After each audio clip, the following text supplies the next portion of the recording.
Welcome back to the Unthinkable Tech Podcast, the go to source for the pulse on technology shaping our future. I'm your host, Anmol Satija, and today's episode is special as it is a bit different from the rest. So, now we talk a lot about technology on the show. Speaking of AI, automation, healthcare, digital transformation, and so on and so forth. But today we are flipping the script a little bit because no matter how fast machines or technology evolve, there's one thing that still past the future, that is the human mind. Joining me for this conversation is someone who knows this better than anyone. I am thrilled to be joined by Payal Nanjiani. She is a globally recognized leadership expert, executive coach, and the force behind the success within leadership movement. Payal has worked with Fortune 500 leaders and entrepreneurs alike, helping them unlock what she calls the inner game of leadership. And today she's here to talk about your mindset and not machines will always be your biggest advantage in this age of AI. So get ready for a powerful conversation on mindset, mastery, and the future of leadership. So let's dive in. Hi, Payal. Welcome to the show. So excited to have you on board. Thank you so much, Anmol. It's such a pleasure to be here on this podcast. The pleasure is all ours, Payal. And Payal, that we are living in a time where AI is no longer just a buzzword, and it's actively reshaping how we work, how we make decisions, and even how we think. It has become some sort of like an assistant working around the clock, and does all the thinking. But with all of this rapid transformation happening, there's this big question hanging in the air. That is for the leaders. What does leadership really look like in this new era? We hear so much about adapting to new tools, upskilling teams, and staying agile. But it feels like there's something deeper going on too. And like, yes, of course, the tech is changing, but the pressure on leaders to show up with clarity, resilience, and even emotional intelligence is also growing. So, to kick things off, from your perspective, how would you define leadership in the age of AI? Like, what does it truly mean to lead when machines are doing more of the thinking part? Thanks, Anmol. I think that's a great question to begin with. When you talk about leadership in the age of AI, so I have been studying the subject of leadership for now over 21 years. And I think I've come to this understanding, I've come to this conclusion that in every age and in every generation, leadership is going to be defined and has always been defined as your ability to be a people's leader. And I always say, that we the people have created AI. AI has not created us. So wherever Right. machines reach, wherever technology reaches, it's going to be because of us as humans, right?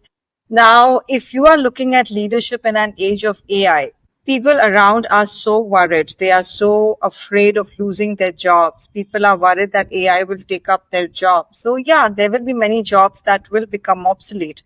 But Uh-huh. have you made yourself always upgraded? Are you always upgrading yourself? Or are you saying, oh, I made the machine, now the machine is taking up my job? Why are you not ahead of the machine? Why are you not upgrading yourself all the time? That's number one. Leadership to me is a constant journey of learning. So that's one. Uh-huh. Second, like I said, the foundation of leadership in any generation that we are in, even in the future generation, is going to be always based on the foundation of being a people's leader. You have to Right. have that people personality in you. How do you connect with people? How do you build relationships? How do you understand people? How do you lead them? How are you connecting with them? Being a people leader in any age, and especially in this age of technology enhancement and the way it's going with the blink of the eye, AI is going to be in our homes now, right? Yeah. So we have to have that touch, that human touch. Hmm. If that is there in you, you're going to always be in demand. So that's how I would define leadership. Of course, and I won't deny that, Pile. The you just highlighted the human touch is, of course, of extreme importance, and I love that perspective that no matter how much changes or what changes, leadership still comes down to people. And it's kind of a grounding opinion, I would say, especially when everything feels like moving at a lightning speed. Yeah. So now I know that, you have worked closely with leaders across industries and geographies.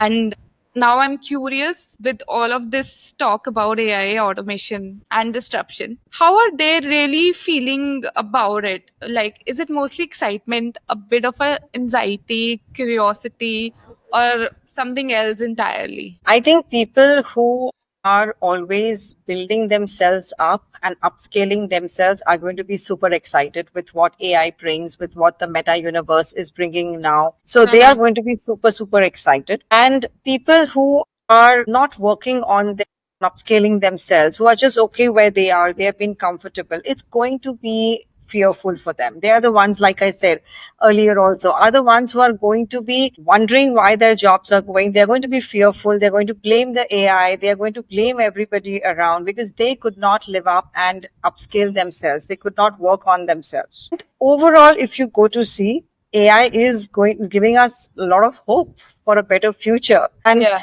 And I think we should take it very positively that because of AI today, we are all thinking how we need to be on our toes, be a constant learner. How are we going to, in fact, in one of my articles, I remember I have written something about.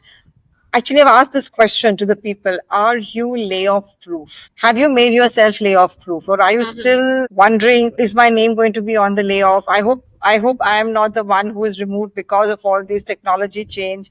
So you have to be on your toes. You have to consistently build yourself up. And I think somewhere this has come as an advantage to what I see. Now, will it take away jobs? Of course, there will be a lot of jobs which will become obsolete. But then, how did you overcome that? How did you build yourself for a better future? What new skills, what gap in the industry did you see that you began to fill up?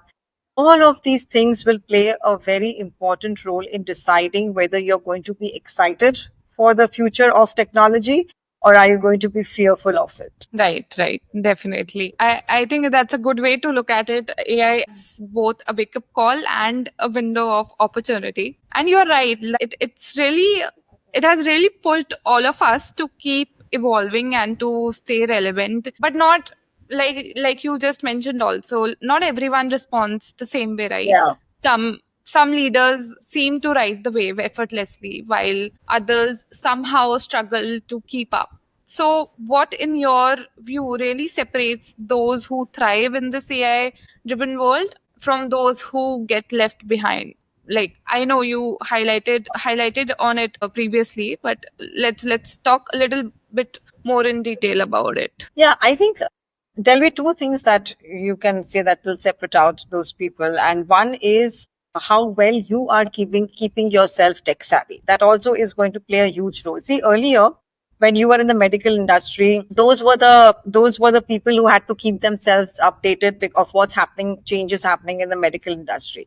Then soon it became, okay, people from the IT, they are the ones who have to keep up with the changes in the technology, but not anymore. Every field, whether it is a coaching field in which I am or whether it is a teacher.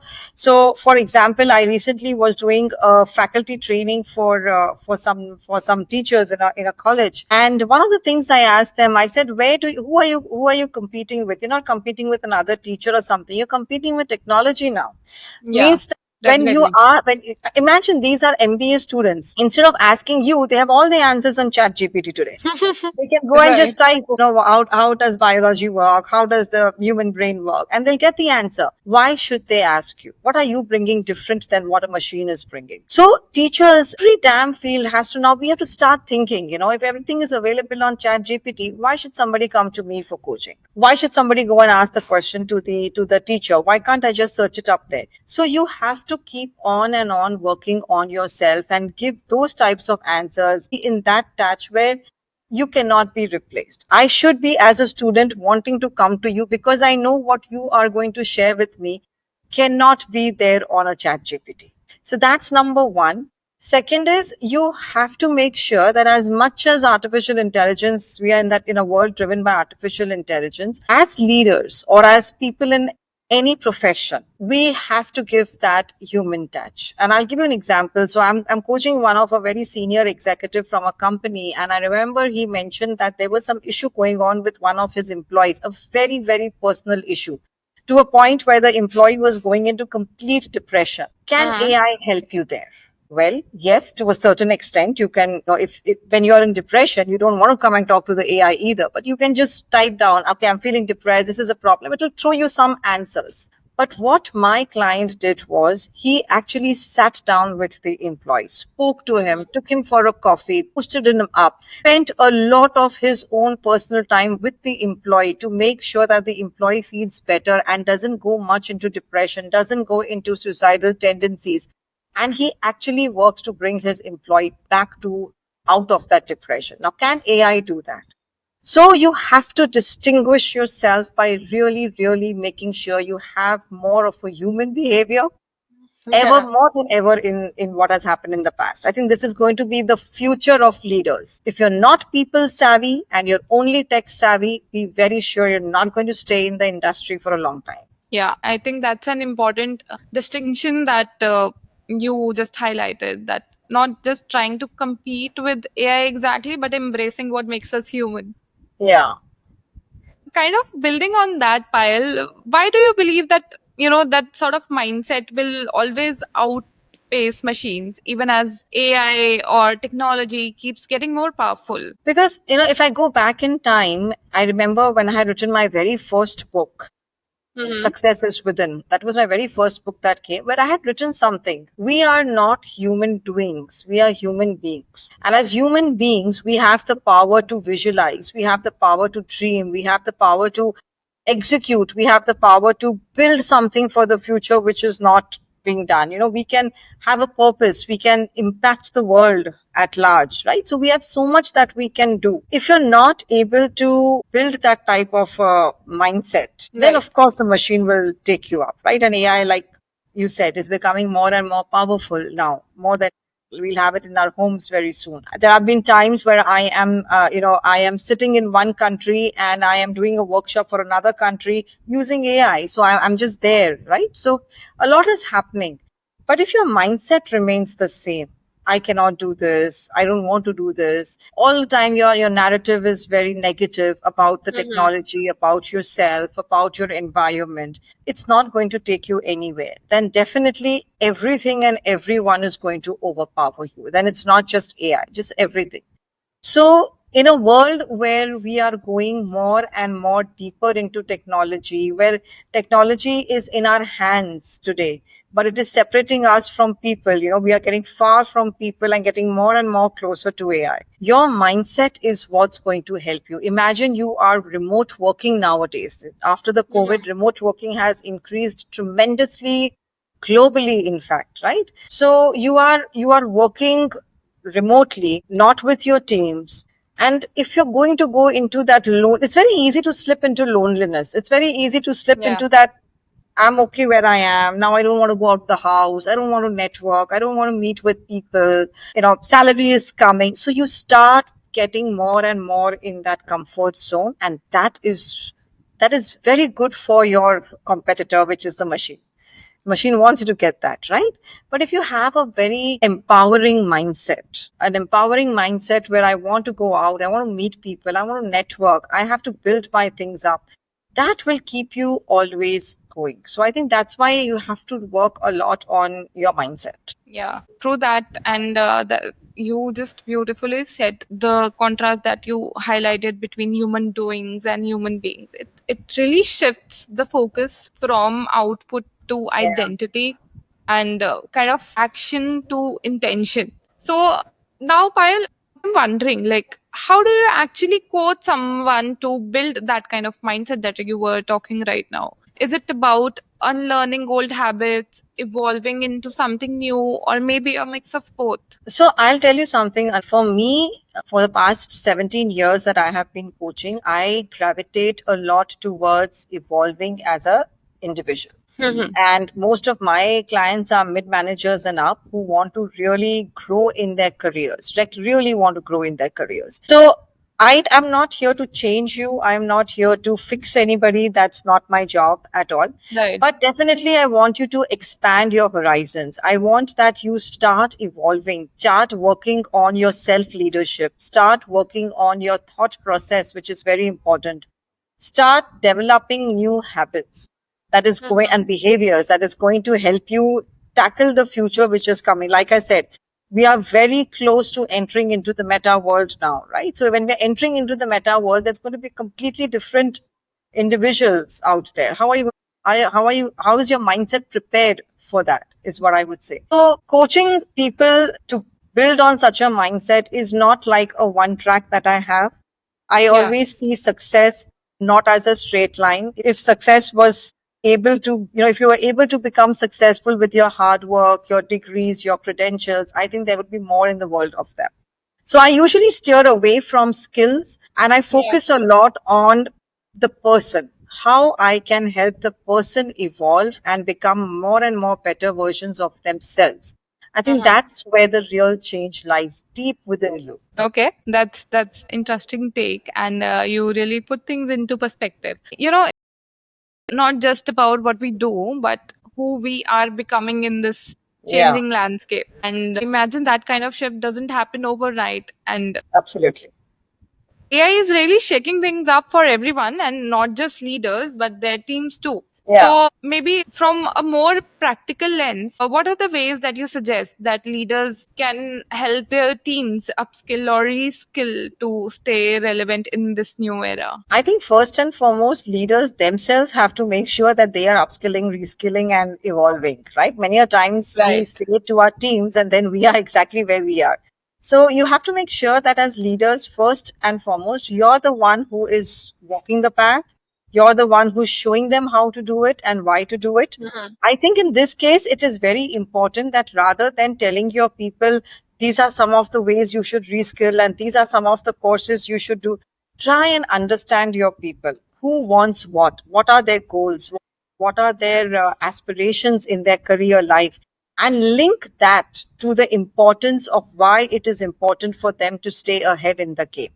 You have to understand the deep rooted why in every employee. What is it what purpose do they have? What do they want to achieve in their career life? That will motivate and inspire your employees to find new ways of skilling and upskilling themselves. So this is what I would say. Don't just jump into saying these courses are available and you should do it. Try and understand, talk with them and help them and inspire them as to, otherwise people are not interested so much, right? Like they're Right. afraid that AI will take the job, but at the same time, they are also okay with it and they'll find something else. Yeah. Yeah, I think that's right, and it's like the journey starts from you, Yeah, and if you can make a change for yourself, and only then you can pass it on to the team. And right. it's not just rewriting the way you think, but also building that sort of mindset within the team itself, and focusing on individual needs is appreciated, of course. And now, we discussed so much about the mindset shift, evolving landscape. So this one thing that makes me wonder, and this exciting question that's popping into my head, that is, does the traditional leadership playbook still hold up, or are we in the middle of writing a completely new one? No, absolutely. I think old ones, the traditional ones will always hold good because they are the people who have walked that path. We can learn so much from there. At the same time, yes, there will always be recreations and writing new ones. In fact, even when now I am writing on my fifth book, I'm always thinking of new things that are going to come up. And what do I mean by Right. that? It's a complete new generation of workforce entering right into the corporate Of and the course. business world. Now, who are these people? Now, these are the people who are coming from the age of information overloaded. Okay. And there is so much choices that they have. Should I learn from here? Should I learn from here? Should I buy this?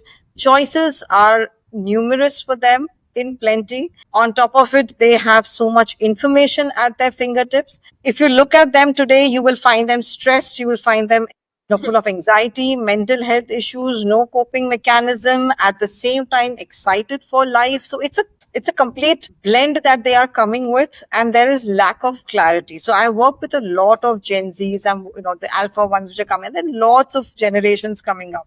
What am Mm-hmm. I seeing in these Gen Zs? What am I seeing changed over here is they want to do something. They want to grow. Right. They love purpose. If you just tell them this is the purpose with which we are moving ahead, they absolutely love it. So you have to know how to write the books for them, how to set up examples for them, how that they can be embraced into the corporate and the business world, how they can be comfortable and what we can learn from them while we teach them the traditional old methods. So let's make it a blend rather than pushing off something and creating something all the way new. That's how I take it. Great, great. I think it's clear that the way we lead needs to evolve, not just the world around us. Like we need to keep up the pace, and especially with the kind of challenges today's workforce is facing. And I love the idea of blending old and new rules or principles to say. So, given all of that, what's one trait that you think actually leaders will absolutely need to lead effectively in this coming years? I think I'll circle back to where I started from, Anmol, that if there Mm-hmm. is one trait that I strongly believe in and I've always believed in is being a people person. If you can understand people inside out. In fact, in one of my latest book, Make It to the Top, my first Yeah. chapter is great leaders are mind readers. So you have to learn how to connect with people inside out and connect with them deep inside, understand people. I think that is of utmost importance that will happen in the ages that we are going forward. That will be one biggest Yeah. leadership trait that you can work on is to understand people and be a people person. And I think that will also soon lead to something which I have always been saying. Don't do performance appraisals based on the actions. Do the performance appraisals based on the mindset of the people. What type of mindset are they coming with? What are their fears? Why is the procrastination there? So work on their behaviors and work as human beings, not human doings. Right, right. Interesting point of view, Payal. And knowing like that's really powerful. And so, before we wrap up, before I let you go and taking away all the insightful things that you have shared and truly a great conversation I've had with you. Same But here. keeping the formal conversation aside, on a personal note, looking back to your incredible journey, who's been your biggest support through it all? My biggest support through it all, I would say, is three. One is, of course, the Lord above. Definitely nothing at all without that. The second is my family, especially my husband and my parents. So a lot goes to them. My husband is my biggest cheerleader, always standing next to me for anything that I would do. So I think a lot goes to him and to my parents. Great. That's cute and beautiful. So thank you so much, Payal. I've had incredible conversation with you, from mindset over machines to rewriting the leadership playbook, and that this really just reminds us all that being human is still our greatest strength, and there's so much to reflect on. And I think it's a time where we are constantly looking outward, as in towards the tools, trends, tech, Yeah. and but speaking to you, and today's episode was a much needed reminder to also look inward, right? So, because as you said, it's not just about what we do, but who we become. So, Payal, thank you so much for being here and sharing your wisdom with us. Thank you so much, Anmol. And it's a pleasure to talk to you and your audience. And I really hope that they benefit from this episode. Yeah, they'll surely do. And to our listeners, if this episode sparked something in you, so don't forget to share it and leave a review. We would love to know how you think and what's your take on this. So until next time, keep listening to the Unthinkable Tech Podcast. See you.